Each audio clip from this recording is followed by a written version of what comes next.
Glasses? Not them bloody things.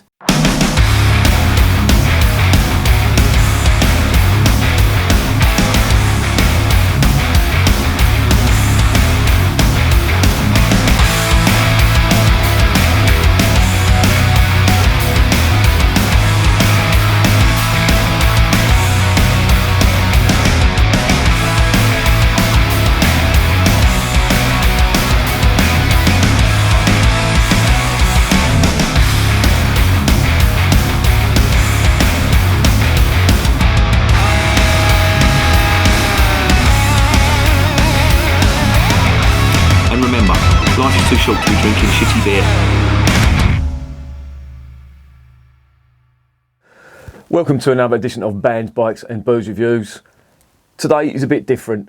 I had a request from a subscriber, Fritz Kuhner, I think his name is, and he asked if I could do a video or a review of glassware. Yep, I've been meaning to do it for a while. Now is as good a time as any to do it, so this video is just going to be about glassware.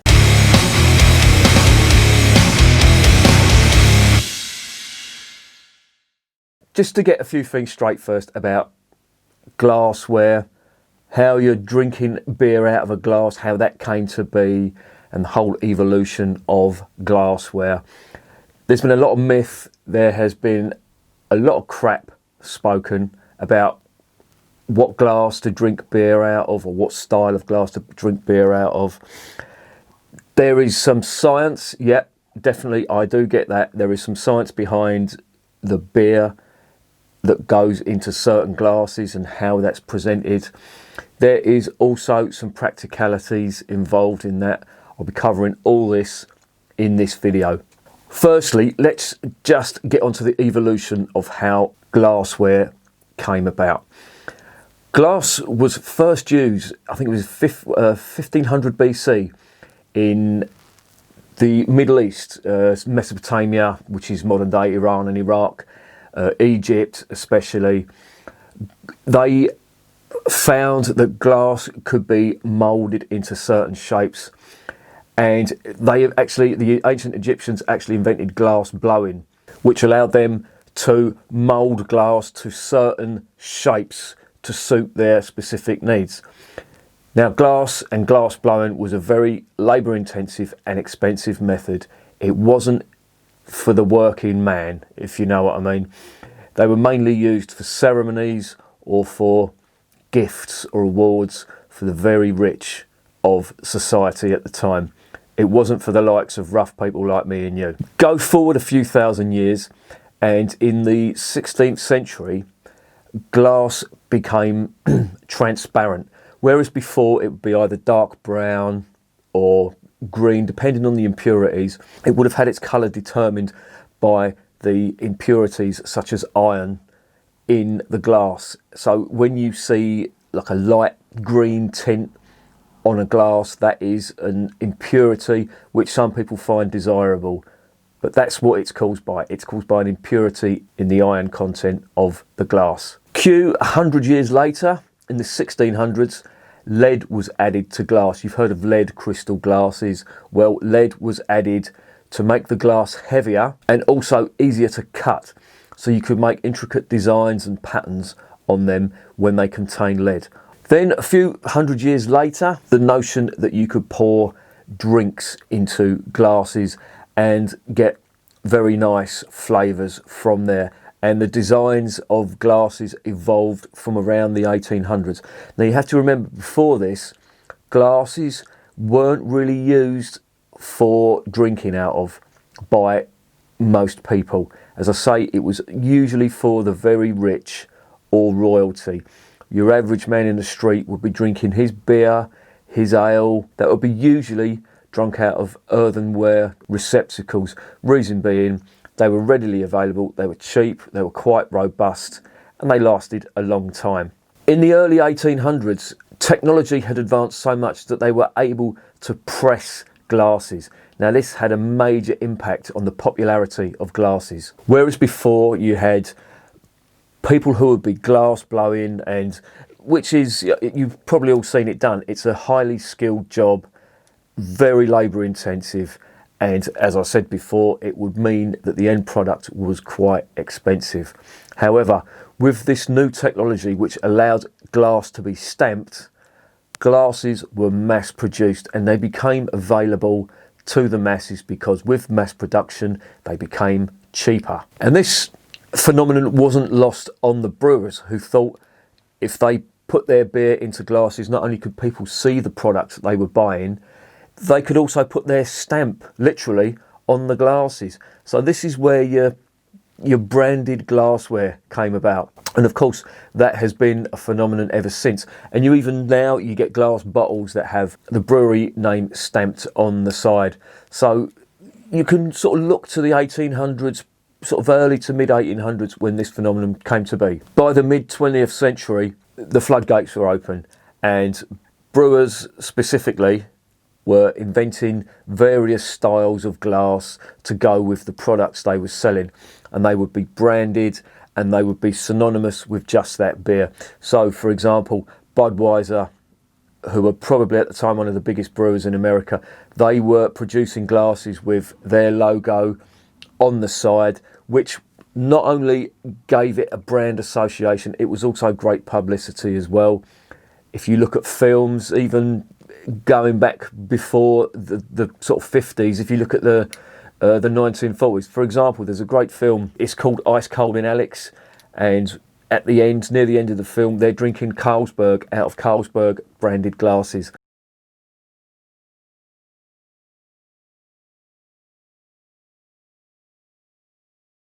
So, if you got your glassware in the film, that was great advertising for your product. It was the early product placement, if you like. And of course, we are where we are now, which is an absolute glass explosion. Almost every brewer has a glass for their product. And if you go to pubs, you will see branded glasses everywhere. Different styles of glass for different styles of beer. And this is what I want to get onto next.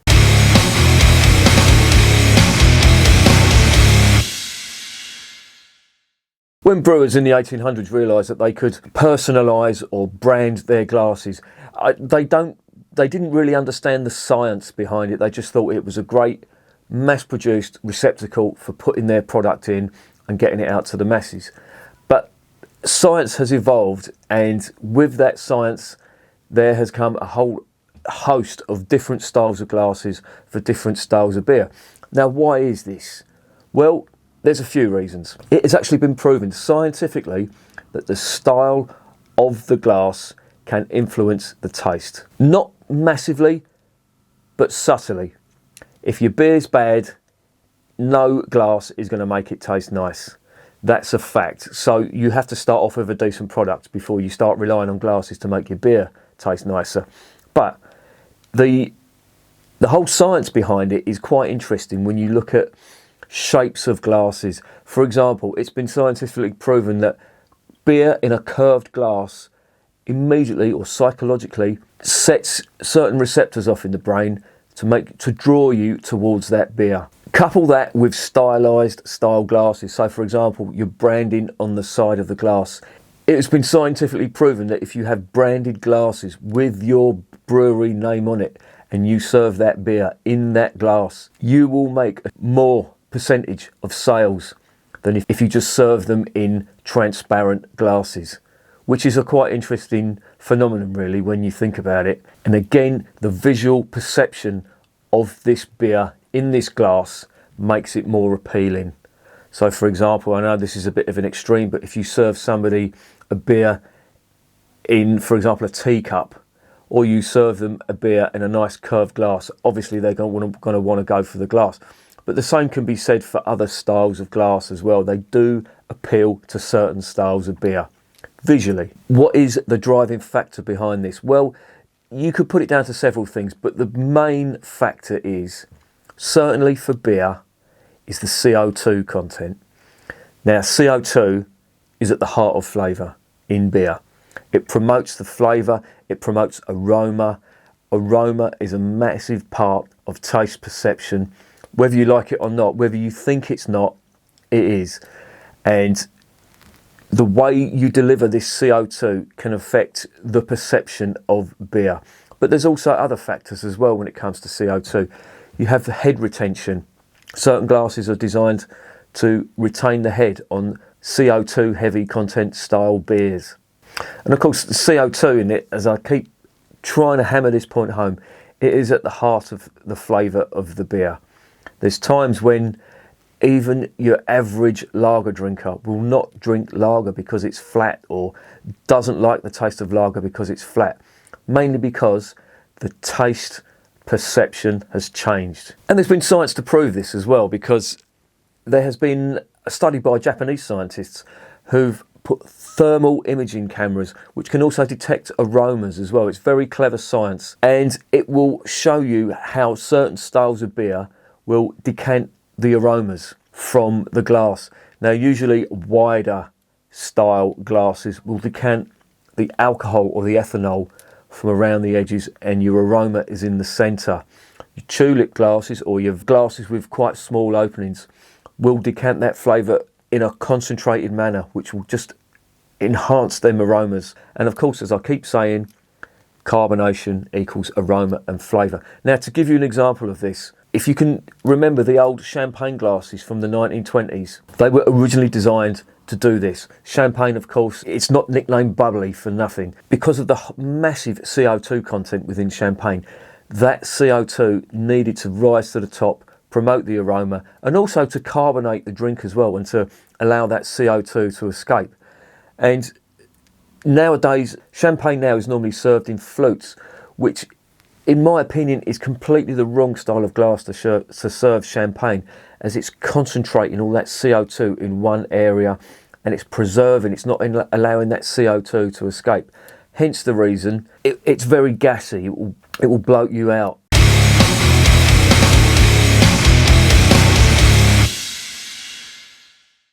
Every single brewery does have a stylised glass for their products, sometimes even several glasses. But you can narrow these styles of glasses down to specific types.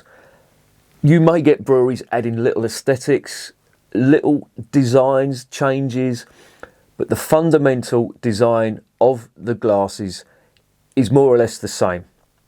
And I'll just go through some of these styles now and the styles of beer they are designed for. The original Steins were made of stone or earthenware, and they had lids on. And the reason they had the lids on was to protect them from flies, and these flies carried bubonic plague. So that was a practical addition, and that tradition was carried on. And you still see these styles of Stein in Germany now, but they have another function now. They preserve the CO2 content, and they also preserve the aroma. So every time you open that lid, you are getting a burst of CO2 which is propelling that aroma. However, the most common Stein you will see in Germany now is the big dimpled Stein. That is designed for strength. These are prevalent at the Oktoberfest, and of course people have had beers and they want to chink glasses, Prost, and there's been a lot of times when, you know, if you do that with normal glasses, you chink them together, they will just smash.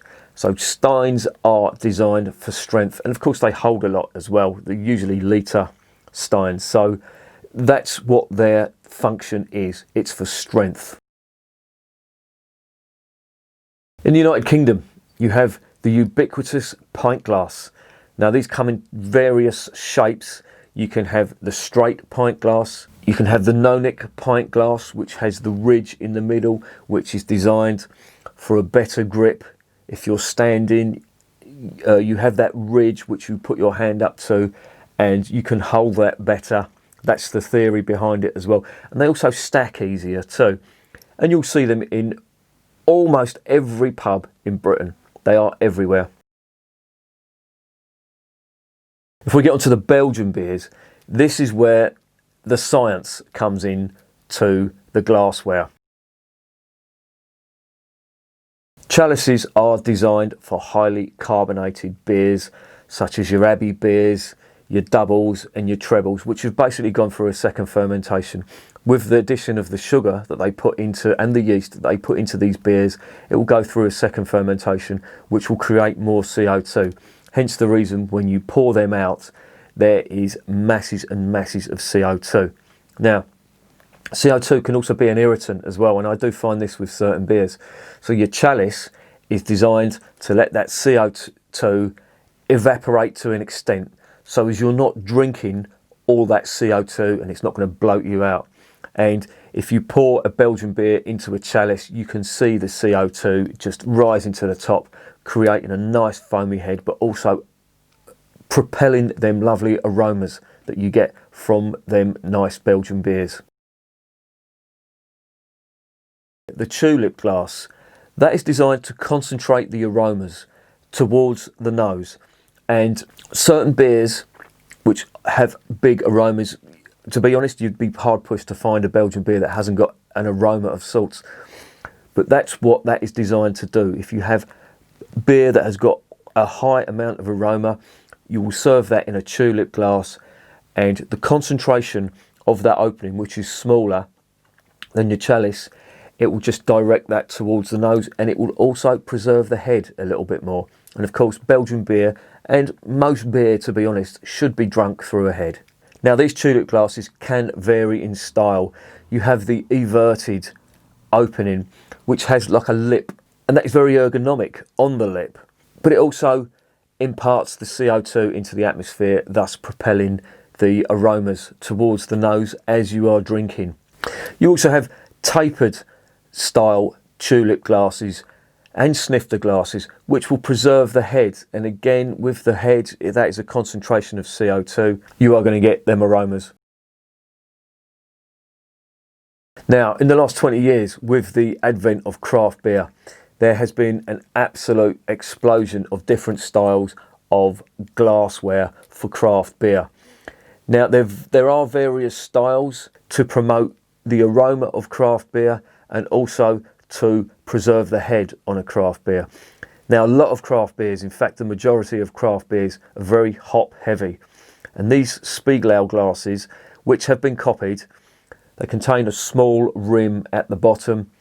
That is to propel the aroma, or that's the science behind it anyway, is to propel the aroma from there up through the glass and out through the CO2. Certain American brewers will call that a hop cannon, but it's basically just saying that the CO2 will start from there, and as it's travelling up the glass, it will propel all the aromas with it. It's also quite ergonomic as well, so it's nice to touch. It's very tactile. Some of these glasses are ribbed, and as well as being ergonomically tactile, they promote CO2 even further from the bottom of the glass to the top, thus propelling the aromas with it.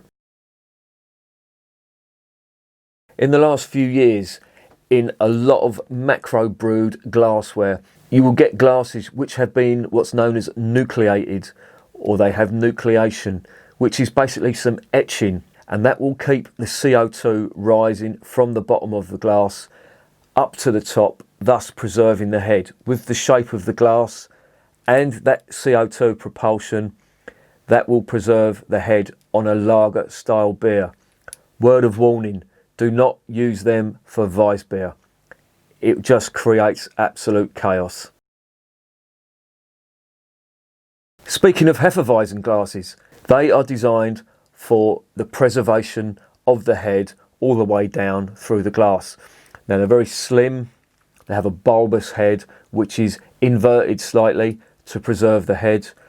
The motion of you drinking and then dropping the glass will reinvigorate the CO2 in that very small channel, and thus preserve the head all the way down. Now, Hefeweizen is very heavily carbonated, and you will get a bulbous head on the top of that glass just by the nature of the design of that glass, but it will dissipate. This is why the glass has been made thin, vase-like, to promote the CO2 from the bottom to preserve that head. Schneider Weiss, for some reason, have deemed that their glasses should be cylindrical but straight and not have the inverted bowl at the top. Both work well. Pilsner glasses have the same concept.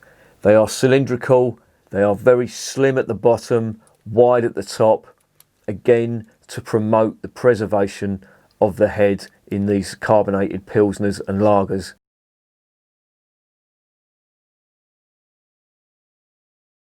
Just a quick word about the thickness of the glass. As I said before, with Steins, thick glass is stronger. So if you are chinking glasses and you've had a few, and sometimes you could tend to be a bit overzealous with them, you run the risk of breaking them. Thick glass will be more robust. However, it has been scientifically proven that thin glass will preserve the temperature more than thick glass. So for example, if you have a cold beer, that beer will warm up quicker in a thick glass than it will in a thin glass. That does sound a bit arse about face, but it has actually been proven to be the case. The thick glass will dissipate that heat quicker than a thin glass.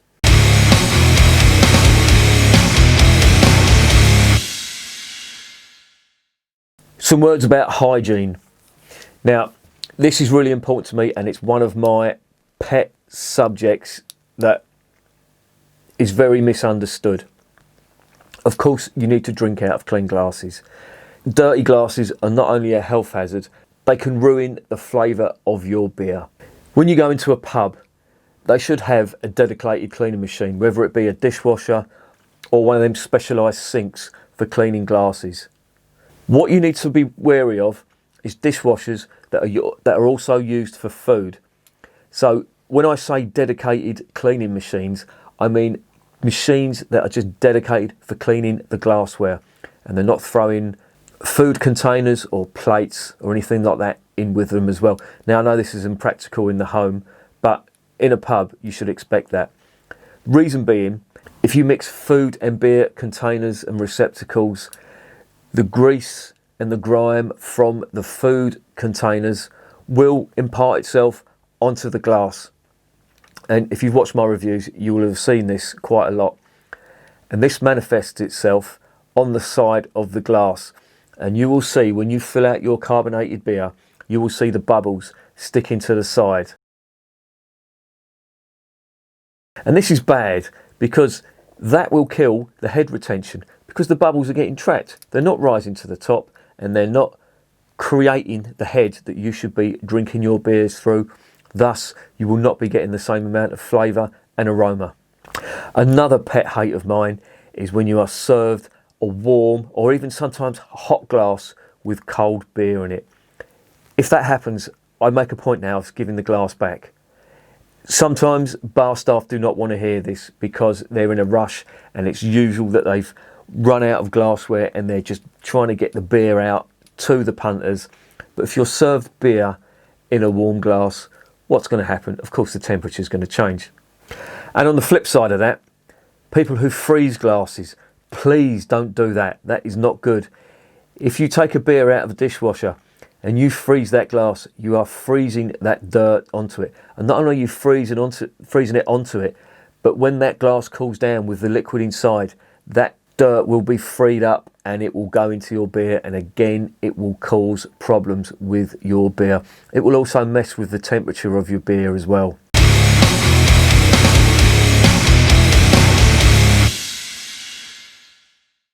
And a final word on glassware.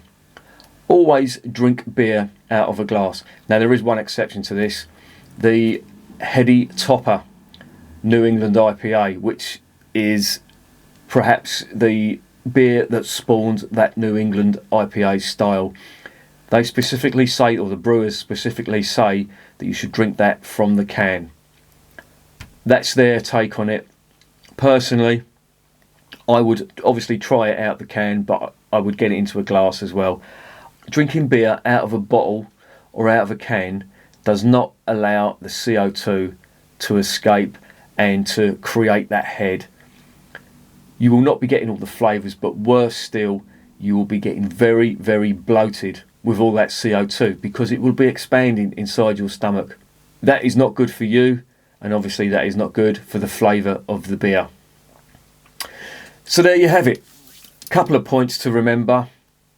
Don't get too het up on buying the branded glass for the beer you're going to drink. It's just impossible. You will end up with thousands of glasses for every brand of beer that you're drinking, and it's just unnecessary. Make sure your glassware is clean. Make sure you pour the beer correctly. And finally, if you get served beer in a plastic glass, tell them to fuck off. Beer is meant to be drunk from glassware, not plastic. So hopefully that's cleared up some things about glassware and beer. If you've got any comments or questions, please put them in the section below. Please like, please subscribe, please hit that bell to get all the notifications. If you've got any requests or you want me to review any particular beers, please let me know and I will do my best to. And remember, beer is working class champagne.